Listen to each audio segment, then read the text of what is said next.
በአታ ማለት ማርያም ማለት አይደለም። ስለዚህ ነገር ጥቂት ነገር ልንገራችሁ።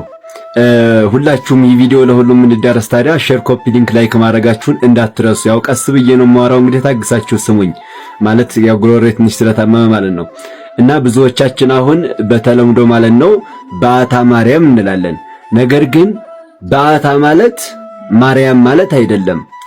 በአታ ማለት ትርጉሙ ቧገባ ከሚለው የግዕዝ ቃል ይወጣና በአታ ማለት መግባቷ ማለት ነው። በአታ ማለት መግባቷ ማለት ነው።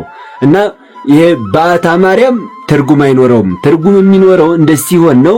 በአታ ለማርያም የማርያም መግባቷ ከሆነ ትርጉም ይሰጣል። ነገር ግን በአታ ማርያም ምንም ትርጉም አይሰጥም። ልደታም እንደዚያው ማለት ነው። በአታ የሚለው ለቦታ ስም ልንጠቀምበት እንችላለን፣ ልደታንም እንደዚያው። ነገር ግን በአታ ብለን ማርያም ማለት አንችልም። ይሄ ለምሳሌ በአታ ለአጸደ ማርያም ብንልም የአጸደ ማርያም መግባቷ በቃ ቋንቋ ነው እንጂ በአታ ማለት ማርያም ማለት አይደለም። እና ብዙዎቻችን በአታ ማርያም ነው በተለምዶ የምንለው። ነገር ግን መባል ያለበት ትክክለኛው ምንድነው ሲባል በአታ ለማርያም ነው። በአታ ለማርያም የማርያም መግባቷ ማለት ነው። ስለዚህ ይችን ሁላችንም እንወቃት። እንኳን ድንግል ማርያም ወደ ቤተ መቅደስ ለገባችበት ለዓመታዊ ክብረ በዓል በሰላም አደረሳችሁ። ሁላችሁም አስተካክላችሁ ኮመንት ላይ ማለት ነው በአታ ለማርያም እያላችሁ ጻፉልኝ። የማርያም መግባቷ ወዴት? ወደ ቤተ መቅደስ መግባቷ ማለት ነው። ሁላችሁም በአታ ማርያም ማለት አይቻልም። በአታ ለማርያም በእናንተ ጽሑፍ ብዙዎች ይማራሉ።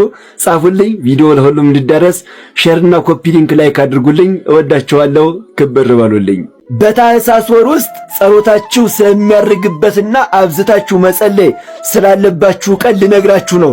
ጉሮሮዬ ተዘግቶ እንደዚህ የምሰራላችሁ ነገ ከነገ ወዲያ የባሰ ከዘጋኝ ማለት ነው ሳልነግራችሁ እንዳያልፍባችሁ በማለት ነውና ሁላችሁም ይህን ቪዲዮ በደንብ አድርጋችሁ ኮፒ ሊንክና ሼር ላይክ እያደረጋችሁ ለሁሉም አዳርሱልኝ። እና ደግሞ የፊታችን እሁድና ሰኞ በ5ና በ6 ማለት ነው ወደ አርቶ አርሴማ መጓዝ የምትፈልጉ ሰዎች ካላችሁ ከኛ ጋር መጓዝ ትችላላችሁ። በ0961 21 21 21 ላይ ደውሉልን ቀደም ብላችሁ። እና ሰንበታት ሲባል ሰምታችሁ ታውቃላችሁ? በዓመት ውስጥ 4 ሰንበታት አሉ።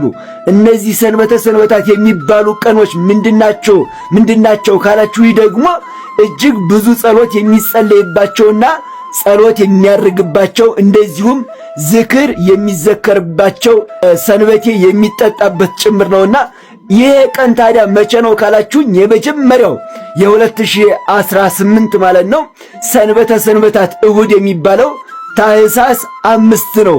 የፊታችን እሁድ ማለት ነው ታኅሳስ 5 ነው። በዚህ ቀን ሁላችሁም አብዝታችሁ ጸልዩ። እንደዚሁም ምጽዋት የምትመጸውቱ ዝክርም የምትዘክሩ ካላችሁ ለናንተ የተመረጠ ቀን ነው። በዓመት 4 ጊዜ ብቻ ነው ሰንበታት የሚውለው ማለት ነው። ስለዚህ ያን ቀን አብዝታችሁ ጸልዩ። አብዝተን እንጸልይ፣ ጸሎታችን የሚያርግበት ቀን ነው ማለት ነው። ሁላችሁም ለዚያ ቀን ያድርሰኝ እያላችሁ እስኪ ኮመንት ላይ ጻፉልኝ። አምላኬ ሆይ በሰላም አድርሰኝ እያላችሁ ጻፉልኝ። ሁላችሁም ቪዲዮውን ለሁሉም ኦርቶዶክሳውያን እንዲዳረስ ማለት ነው ሼርና ኮፒ ሊንክ ላይክ እያደረጋችሁ አዳርሱልኝ። ቤቱን ፎሎ ማድረግ አትርሱ። እወዳችኋለሁ። ክብር በሉልኝ። ጫማ አጥልቃችሁ ጸሎት የምትጸልዩ ሰዎች በደንብ አድርጋችሁ ስሙኝ። ሁላችሁም ይህን ቪዲዮ ሼርና ኮፒ ሊንክ ላይክ እያደረጋችሁ ለሁሉም እንዲዳረስ አድርጉልኝ። ሁላችሁም ደግሞ የዘላለም ሕይወትን ፎሎ አድርጉት። ነገር ግን የዘላለም ሕይወት የሚል ሌላም ሰው ስለከፈተ ትክክለኛው የዘላለም ሕይወት አካውንት ይሄኛው ነው 107,000 ፎሎወርስ ያለው ማለት ነው። እና ብዙዎቻችሁ በውስጥ መስመር ጸሎት ስንጸልይ ጫማ ጥልቀን መጸለይ እንችላለን ወይ እያላችሁ ጠይቃችሁኛል። እንግዲህ ጸሎት ሲጸለይ ጫማ ማጥለቅ ምንም ችግር የለውም። ነገር ግን ጫማ የሚከለከለው የት ነው? ቤተ ክርስቲያን ውስጥ ሲሆን ማለት ነው። ያ ማለት ቤተ መቅደስ ውስጥ ሲሆን ነው እንጂ ጫማ ውጭ ላይ ጫማ ጥልቆ መጸለይ አይቻልም የሚባል ነገር በቤተ ክርስቲያናችን እንደዚህ አይነት ሕግ የለም ማለት ነው። መጸለይ ትችላላችሁ ጫማ የምታደርጉ ማለት ነው። ብታወልቁት ደግሞ ሰየው ነው፣ ተመስገን ነው፣ የተሻለ ነው። ነገር ግን ጫማ ጥልቆ መጸለይ አይቻልም የሚባል ነገር ቤተ ክርስቲያን ውስጥ ላይ ካልሆነ በስተቀር ችግር የለውም፣ መጸለይ ይቻላል ማለት ነው። ሁላችሁም እስኪ ኮመንት ላይ አምላኬ ሆይ ጸሎቴን ተቀበለው እያላችሁ ጻፉልኝ። ሁላችሁም ይሄን ቪዲዮ ለሁሉም ሼርና ኮፒ ሊንክ ላይክ እያደረጋችሁ አዳርሱልኝ። ቤቱን ፎሎ አድርጉ። እወዳችኋለሁ። ክብር በሉልኝ። ታኅሳስ 3 ቀን የበዓታን ክብረ በዓል ለምን እናከብራለን? ኢያቄምና ሐና እመቤታችንን በስዕለት ለመስጠት በዛሬዋ ቀን ወደ ቤተ መቅደስ ይዘዋት ሄደዋል። ወደ ቤተ መቅደስ ይዘዋት ሲሄዱ ሊቀ ካህናቱ መስዋዕት ወደሚሰዋባት ወደ ቅድስተ ቅዱሳኑ ለመውጣት 15 ደረጃዎች አሉ። እነዛ ደረጃዎችን እንድትወጣ አንደኛው ደረጃ ላይ ቢያስቀምጧት እመቤታችን በእግዚአብሔር ኃይልና ብርታት 15ቱን ደረጃዎች ወጣ ተገኝታለች። በዚህም ተደንቀው ሊቀ ካህናቱ ዘካርያስም መኖሪያዋ ቅድስተ ቅዱሳን እንደሆነ ተረድቷል። የምግቧ ነገርስ እንዴት ይሆናል ብሎ ሲጨነቅ መልአኩ ፋኑኤል ህብስት ሰማያዊ ጽዋ ብርሃናዊ ከሰማይ ይዞ ወርዶ አንድ ክንፉን አንጽፎ አንድ ክንፉን አጎናጽፎ መግቧታል። የምግቧ ነገርስ እንደዚህ ከቀለለ ሌላው ችግር የለም ብለው በቤተ መቅደስ እንድትኖር ፈቅደዋል። በዛሬዋ ቀን ወደ ቤተ መቅደስ ገብታለች። በዓሉን በማይሌት በቅዳሴ እንድናከብር እግዚአብሔር አምላክ ይፍቀድ። ምን አተህ ነው የሆነ ቦታ ላይ ህይወትህ በቃ ብር ሚሊዮን አቶ ሚሊዮን አጣቸው ብር ማጣትህ ነው እንደዚህ ተነዳጃ ያረገ ጥቅም ላገኝ ስል ጫፍ ላይ እንዲህ ሊይዘው ስል መቶ የሆነ ሰው ምንትፍ እንደማረግ እኮ ነው እሱ ነው ያነደደ ያበሳጭ አንተ በሚሊዮን ብር አትድንትን ትላለህ። ያን ያክል ነው እንትን አይደለም ነው ልጅነትም ጓጓው። እንደዛ ከሆነ ምን ሐሳብ እንድትሰጠኝ ፈልጋለሁ። ሶፊ እንዲ ተጻጻፉ እንደዚህ ያለኝ ይሄ እኮ ነውር ነው ምናምን በየመለስኩለት የተባሉት ቴክስቶች አሉ። ስላንተም በተጻፉ ሰዎች ላይ ኮሜንትም ላይ እየገባሁ አነበብኩ አልከኝ። ይሄ በኢትዮጵያ ቃሉን መድገም ያልፈለኩትን ስክሪንሻትም ላይ ነውርም ስለሆነ ነው። እንዲህ አይነቱ ነገር እንደ ቀልድ እንዲሁ ዝም ብሎ ሰማ ነው አይደለ? እንዲህ አይነቱን ነገር መስማት እንዲህ አይነቱን ነገር ደግሞ እሱን የተመለከተ አስተያየት ስጠኝ ብዬ ነው። የተወሰነ ይደብራል። ከማህበረሰብ ለማህበረሰብ ሩቅ የሆነ ነው። አጌንስት ነው። ተቃራኒ ነገር ነው። እሺ ኮንፈርትም አይሰጥም። እንደዚህ አይነት ነገር ከዚህ ጋር ባያስሜ ጥሩ ነበር። እንግዲህ ተወራ እና ትንሽ ለማህበረሰብ ሩቅ የሆነ ነገር ነው። የተክለ ሃይማኖት አምላክ የእግረኛው አምላክ አጋለጠው ምናምን ሲሉ አይደለም። እኔማ ማጋል እንደዛ ማድረግ አልነበረም መፈልገው። እኔ እኮ ኢንተርቪው የሰራሁት የመረጃ እነሱ መንገድ ላይ ምናምን አግኝተው ምናምን አይደለ እንትን ያሉት። እኔ እኮ ቤድሩም ውስጥ ያለ ፋይል እኮ ነው ያለኝ። ያ ጠፍቶኝ እኮ አልነበረም። አላደርገውም እንደዛ። አቋሜ እንደዛ ነበር። አሁንም ቢሆን እንደዛ አላረግም። እንትኑ ስላለ ዶክመንቱ ምናምን ስላልነበረኝ ሳይሆን በዛ ልክ መጨከን አልፈለኩም ነበር። በቀጣይ የሚታሰሩ ቲክቶከሮች እነማን ናቸው? አሟረትክ እንዳትሉሽ መረጃው ደርሶኝ ነው።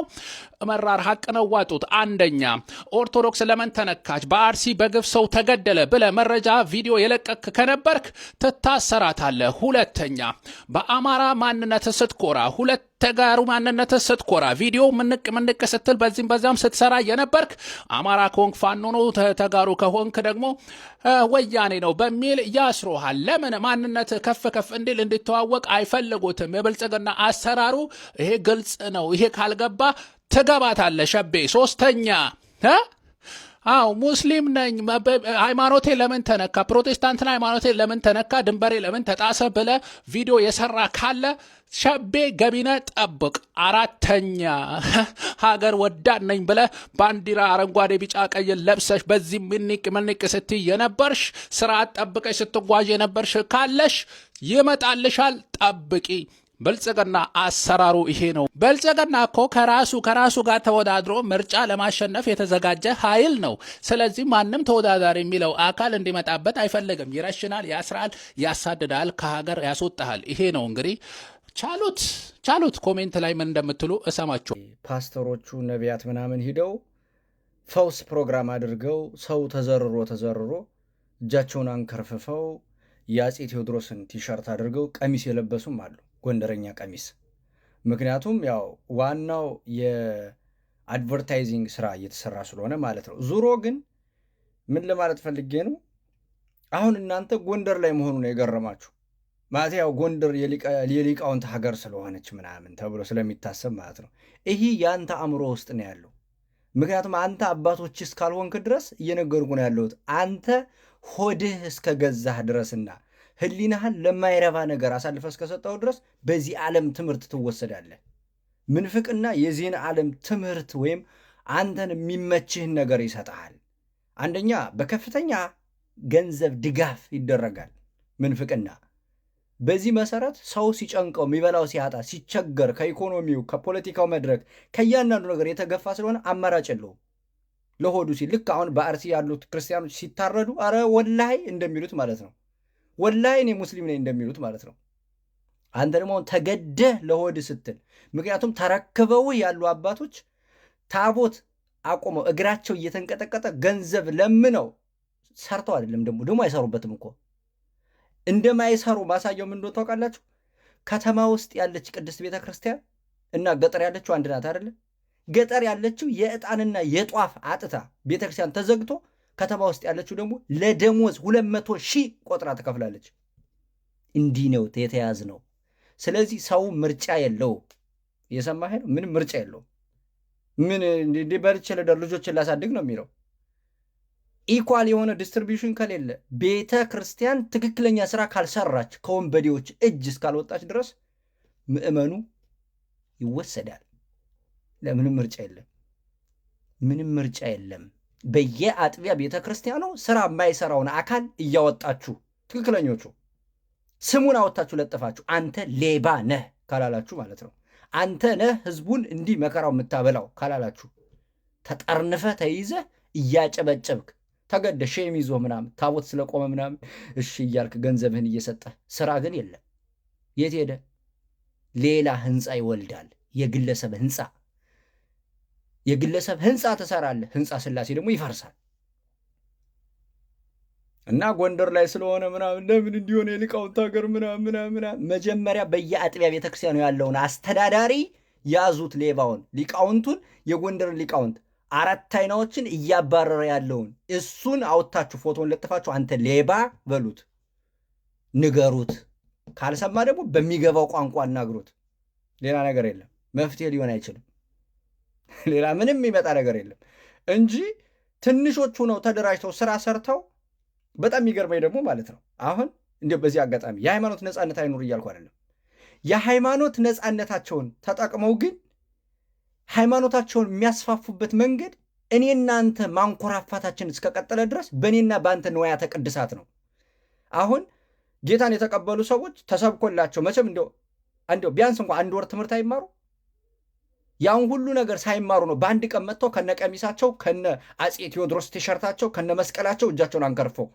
ምክንያቱም የአእምሮህን መጫወቻ ስለሚያደርጉት ማለት ነው። ራሳችን ማስከበር ስለማንችል በእኛ ንዋያተ ቅድሳት ይጫወቱበታል። ከበሯችን፣ ጽናጽል ምናምን ምኑ በሉት። አንድ ሰው ማህተቡን ይዞ ካሜራ ፊት ከቆመ ለእያንዳንዱ ሰው አእምሮ ውስጥ የሚመጣው ኦርቶዶክሳዊ መሆኑን ነው። እንዲህ ነው አቢዩዝ አድርገው የተጫወቱብን። በጣም የሚገርም ነው። አባል ገባ። ሰዎቹ የሚሰሩት አይነው ድራማ እንደሆን ይገባኛል። ድራማ እንደሆን እኮ ይገባኛል፣ የታወቀ ነገር ነው። ሁኖም ግን እንደዚህ አይነት ደረጃ ላይ የደረሱት የኔና ያንተ እንቅልፍ ነው። የኔና ያንተ በማይረባ ነገር መወሰድ ነው እንደሚያደርገው። የኔና ያንተ ጠንክሮ አለመሰራት ነው። የኔና ያንተ ሌባ እውነተኛውን አባት አንተ እውነተኛ አባቴ ነህ ቤተክርስቲያን እናስተዳድር ብለን ቤተክርስቲያን የኛ መሆኗን እስካላረጋገጥን ድረስ ገና መጫወቻ እንሆናለን። ገና እና እንደው ጎንደር ምናምን አትበሉ። ነፍስ ነው። አዲስ አበባ ያሉትም የትኛውን ቦታ ያለው ኦርቶዶክሳዊ የሚወሰደው በእንደዚህ አይነት ድክመታችን ነው። እየሰማችሁኝ ከሆነ ማለት ነው። እኔ ማየውን ስላየው ነው እንደዚህኛው ምጮኸው። ያውቺ ስለሆነች ቦታዋ ማለት ነው። አዶናይ ማለት እኮ ልጄ ነው። ልጄ ምን አጥፍቶ እንደታሰረ ግራ ነው የገባኝ። እውነቴን ነው የምላችሁ፣ ሌሊቱን ሙሉ እንቅልፍ አጥቼ ነው ያደርኩት። አዶናይ ማለት እኮ የልጅ አዋቂ ነው ሲሉ ጋሽ ሰለሞን እንዲህ ሲሉ እየተደመጡ ይገኛሉ። ሁላችሁም ኮፒ ሊንክ ሪፖስት እያደረጋችሁልኝ ለአዶናይ መልካም ምኞታችሁን እንድትመኙና ለቤቴ አብቃ እያላችሁ ኮመንት እንድጽፉ ፈልጋለሁ። ብዙዎቻችሁ እንደምታውቁት ትላንትና ማምሻውን አካባቢ ወንድማችን አዶናይ ለጥያቄ ትፈለጋለህ ተብሎ በፖሊስ ጣቢያ እንደሚገኝና አሁን ላይ ምርመራ እየተካሄደበት ማረፊያ ቤት ውስጥ ነው የሚገኘው። ሁላችሁም እስቲ ኮመንት ላይ የገባችሁ ለዚህ ወንድማችን ቤት አብቃ እያላችሁ ኮመንት እንድጽፉና ሁላችሁም ሼር ሪፖስት እያደረጋችሁ መልካም ምኞታችሁን እንድትመኙ ጠይቃችኋለሁ። አሁን ተጋለጠ፣ ልጁ ቀኑ ደርሶ ተጋለጠ። እኔ ግን እላለሁ ዋሲሁን ብቻ አይደለም ይሄ ራሱ ልጁ ነፃም ይሁን አይሁን ተይዞ ይመርመር። ስልኩ ዲሌት ያደረጋቸው ያጠፋቸው ነገሮች ይታዩ። ልጁ ከዚህ በፊት የሰራቸው ነገሮች ከዋሲሁን የበለጠ በቪዲዮቹን ገብታችሁ የበለጠ ነውረኛ ስራ እንጂ ለባህሉ ለሃይማኖቱ የሚቆምና የሚቆጭ አይደለም። ይሄ ብቻ አይደለም። ቪዲዮውን አተኩሬ ተመልክቼዋለሁ።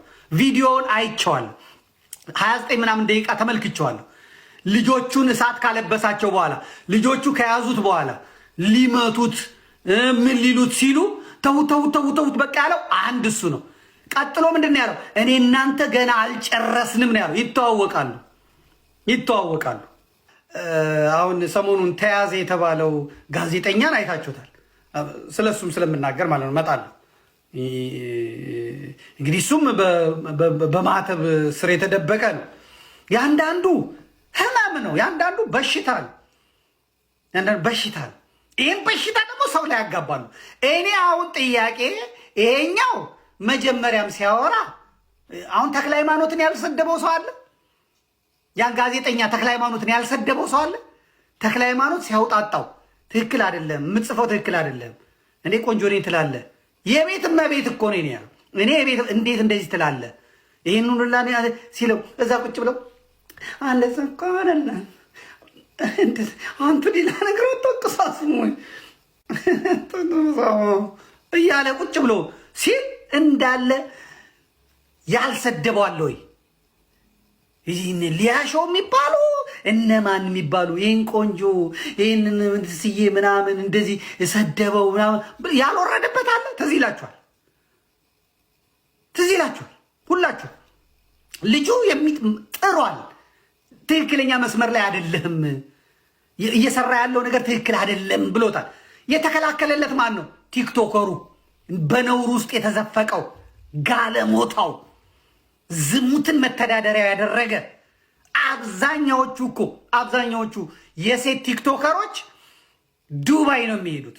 ዱባይ ተከፍሏቸው ከአውሮፓ በማክሰኞ የገባው ሰውዬ $፣ ከፍሎ ፓውንድ ከፍሎ እስከ ሐሙስ ከቆየ አርብ ከሰዓት የሚቀጠራለ።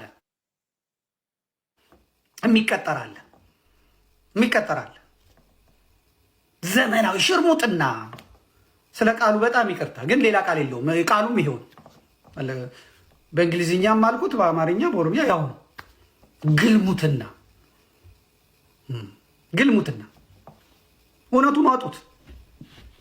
እውነቱን አጡት። ራሳቸውን ያስተዋውቃሉ፣ ይጻጻፋሉ በውስጥ እኔ ኢትዮጵያ መግባት አልችልም ይላል። ወይ የትመጭልኛ ቱርክ፣ ወይ ታይላንድ፣ ወይ እንደዚህ መምጣት እችላለሁ ይላል። ከዛ ተነስቶ ይመጣል። እንደዚህ ደረሰብኝ፣ እንደዚህ ሄጄ ልምጣ ትንሽ ብሎ ይመጣል። እዛ ካርዱን ጭሮ ይመጣል። ዘመናዊ ሴተኛ ዳሪ፣ የኢንተርኔት ላይ ሴተኛ ዳሪ ትውልዱን ያደቀቁ። እዛ ህፃናቱ እነሱን አይተው እነሱን ካልሆንን እንዴት ነው እንደዚህ ሆንሽ? ወይም ስሪ እንደዚህ አድርጊ እንደዚህ አምጪ። አላያችኋትም? ያቺ ስትሰድበኝ የምትኖር ሄለን የምትባል የአባ አብዲ የሚባል ኬንያ ያለ ኦነግ እንደ ፍየል የሚያንከባልላት መቀመጫዋን የገቢ ምንጭ ያደረገች ነውረኛ፣ ከአንገቷ ላይ ማተቧን ከአንገቷ ላይ ክሯን አድርጋ የምትሰራ ስንት ብር ነው ጠፋኝ ያለችው? $70,000። ማን የሚባል ካናዳ ያለ የቴዲ ሐዋሳ ጓደኛ ሲያውጣጣው ነበር። እንግዲህ እሱም ቴዲ መቼም ይህንን ሲሰራ ነው የሚውለው። በእውነት እውነቴን ነው። ዛሬ ባንዲራዬ ተቀይ እንትን አለብኝ። የሆነ ቁጫጭ የሆነ ልጆቹን መመገብ የቤት ኪራይ መክፈል አቅቶት ቦርኮ የሆነ የአንዲት ወፍራም መቀመጫ ያላትን ሴት ፍዳውን ይበላባታል እዛ ቁጭ ብሎ ማለት ነው። አሁን ጭራሽ ወደ ማበድ እንደ ማበድ አድርጓታል። ስትሰድበኝ እንደ ማበድ አድርጓታል። ሰሞኑን ደግሞ የላካችሁልኝ እንደ ማበድ አድርጓታል። ቅንድብ ይላጫሉ፣ የሽንት ቤት ውሃ ይጠጣሉ፣ በቦቲ ጫማ ይጠጣሉ። ይሄ አይነገርም። እንዲህ አይነቶቹን ማን ያሳደገ ብሎ በሳማ ነበር። መብቴ ነው ምናምን አይሰራም። ሀገር ነው ትውልድ ነው መታደግ ያለብን።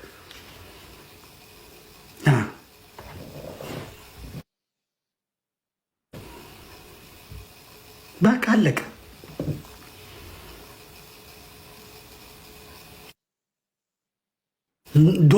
ዶላሩን ያቀበጣቸው። የሚከራዩት ቤት የ50 ሺህ የ60 ሺህ ብር ነው። ስለዚህ ያን የቤት ኪራይ ለመክፈል አርጉ የተባሉትን ያደርጋሉ።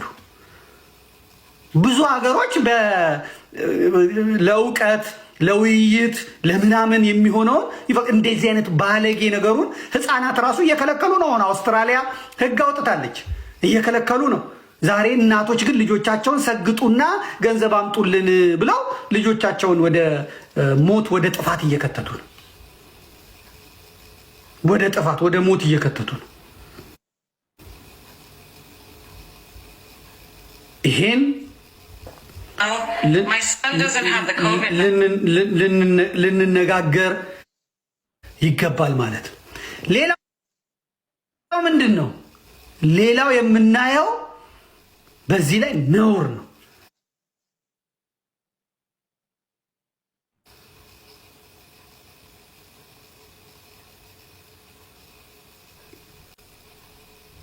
ጋይስ እንደኔ ግን ቪዲዮ ፖስት ማለት አዲክት ሊሆን ሰው አለ ይስማሙ። ቪዲዮ አዲክትድ ነው የሆነው። እሺ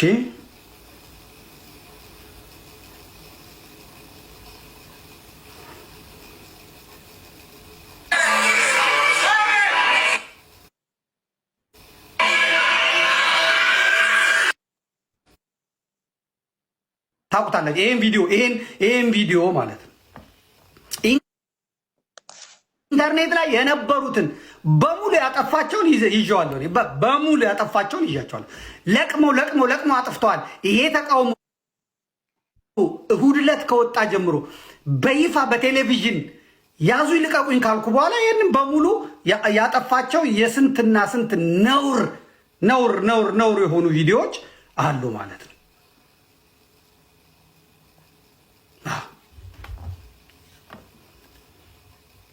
ስለዚህ ይሄ ዋሲሁን የሚባለው ጋዜጠኛ ከመጀመሪያውም ነበረ ለማጋፈጥ ተክለ ሃይማኖት የሚባለው ጋዜጠኛ ሞክሯል። ያንን ተከራክሮ በፍጹም አንገቱ ላይ ባለው ክር ማርያምን እመቤቴን ስለሚል እናቱን ደግሞ አውጥቶ ቫይራል አድርጎ ስለያዛቸውና ስለ እንትን ስላላቸው በቃ ቻሎ ተብሎ ጸጥ ተባለ ማለት ነው። አሁን ተጋለጠ። ልጁ ቀኑ ደርሶ ተጋለጠ። እኔ ግን እላለሁ ዋሲሁን ብቻ አይደለም ይሄ ራሱ ልጁ ነፃም ይሁን አይሁን ተይዞ ይመርመር። ስልኩ ዲሌት ያደረጋቸው ያጠፋቸው ነገሮች ይታዩ። ልጁ ከዚህ በፊት የሰራቸው ነገሮች ከዋሲሁን የበለጠ ቪዲዮቹን ገብታችሁ የበለጠ ነውረኛ ስራ እንጂ ለባህሉ ለሃይማኖቱ የሚቆምና የሚቆጭ አይደለም። ይሄ ብቻ አይደለም። ቪዲዮውን አተኩሬ ተመልክቼዋለሁ። ቪዲዮውን አይቼዋለሁ። 29 ምናምን ደቂቃ ተመልክቼዋለሁ። ልጆቹን እሳት ካለበሳቸው በኋላ ልጆቹ ከያዙት በኋላ ሊመቱት ምን ሊሉት ሲሉ ተውት በቃ ያለው አንድ እሱ ነው። ቀጥሎ ምንድን ነው ያለው? እኔ እናንተ ገና አልጨረስንም ነው ያለው። ይተዋወቃሉ። እንዲሁ ደግሞ ማየትም እንችላለን። አንድ ጓደኛ አለኝ በጣም የሚያውቃቸው ማለት ነው። በእውነት ነው ነገር። ይሄም ልጅ ይጠራ ነፃ ያውጣው ስራው። መንግስት የዚህንም ፋይል የስልክ ቅጂዎቹ ቴሌ ይኖራሉ። ቴሌ ወጥቶ ቢገኝና ቢነገር የባሰ ጉድ ነው የምንሰማው። የባሰ ጉድ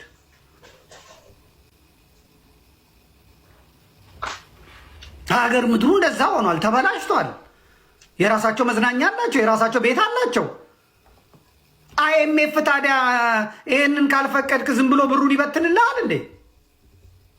የቱሪስት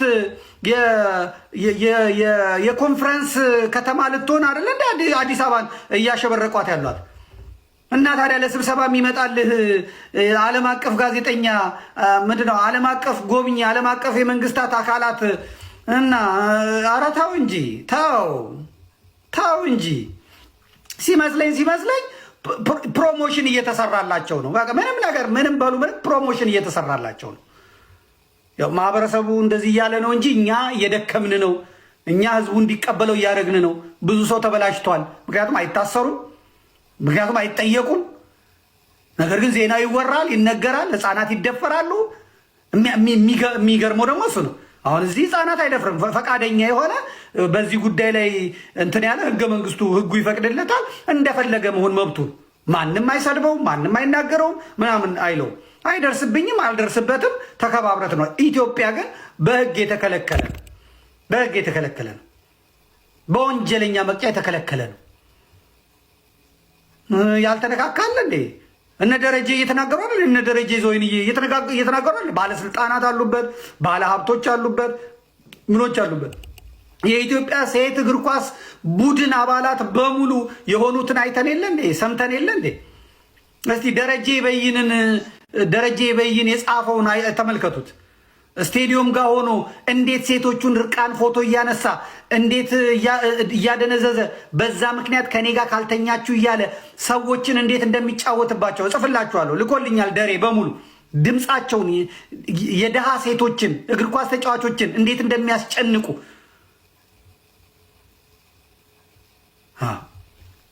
ይሄ ሁላ የምታዩት ቲክቶከር እንዴት ነው ምንድን ነው የሚያደርጉት?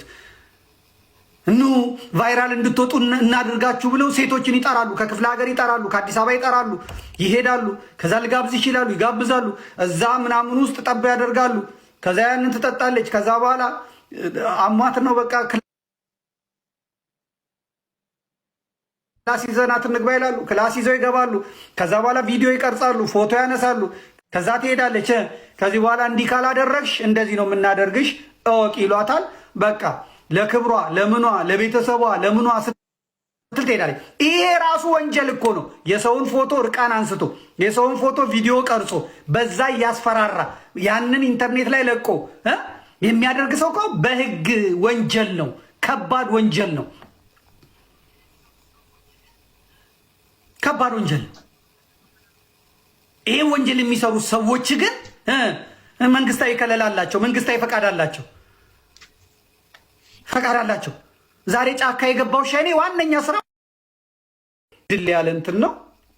ድል ያለ ምግብ ነው። ትቀመጣለች። ከዛ እስቲ የሚያዩዋትን ሰዎች ብዬ ስገባ 1800 ሰው 1200 ሰው ቁጭ ብሏል። ቁጭ ብሎ አንዳንዶቹ እንደውም እሷ ስትበላ አፒታይቴ ይከፈታል ብሎ ቁጭ ብሏል። ከዛ እሷ እንትና እንደዚህ አድርጎ እንደዚህ እንትና ትክክል አይደለም ምን አባት እናላችሁ ብላለች። ይህን የሚያክል አሳ ታስቀምጣ፣ ይህን ምትሴት ታስቀምጣ። ምግብ ብቻ ምግብ ብቻ። እሷ አይደለችም የምታሳዝነኝ። ዘጭ ብለው ስትውጥ በዚህ ስትበላ ሰዓቱ እስኪደርስ የሚጠብቁ አሉ። ዛሬ ደግሞ ሊያ ምንድን ነው የምትበላው ይሆን? ቁርጥ ይሆን የምትበላው ብሎ ቁጭ ብሎ ዳታ ይሞላል። ያምስት ተለምኖ ይሞላል ወይ ዋይፋይ ያለ ቁጭ ብሎ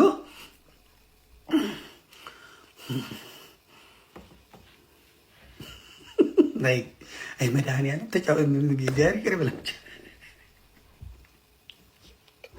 እስቲ እኔ ውሃ ልጠጣ። የኔ ውሃማ ምን ሆዳችሁን ይሞላል? የኔ ውሃማ ቋቅ ነው የሚላችሁ። ቱ ነው የምትሉት የኔን ውሃ።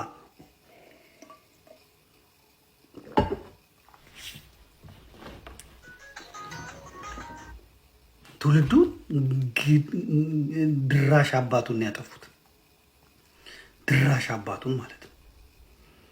እንቀጥላለን። ኢትዮጵያ ውስጥ አሉ ከተባሉ ቆንጆ ባለ እንቀጥላለን። 25 አሉ ከተባሉ ኢትዮጵያ ውስጥ አሉ ከተባሉ ቆንጆ ባለ ግርማ ሞገስ ወንዶች አንዱ እኔ ነኝ። ማንም ሰው ከኔ ጋር ሊወዳደር አይችልም።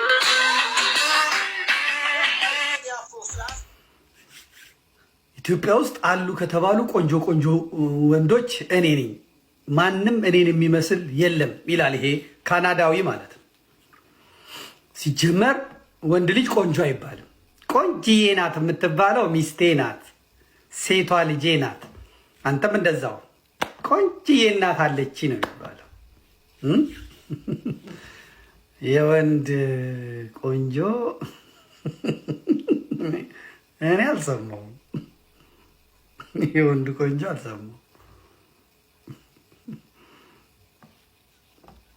የወንድ ቆንጆ ቆንጅዬ ነኝ አለ እኮ እኔን የሚመስል ቆንጅዬ ሌላ የለም አለ። መረን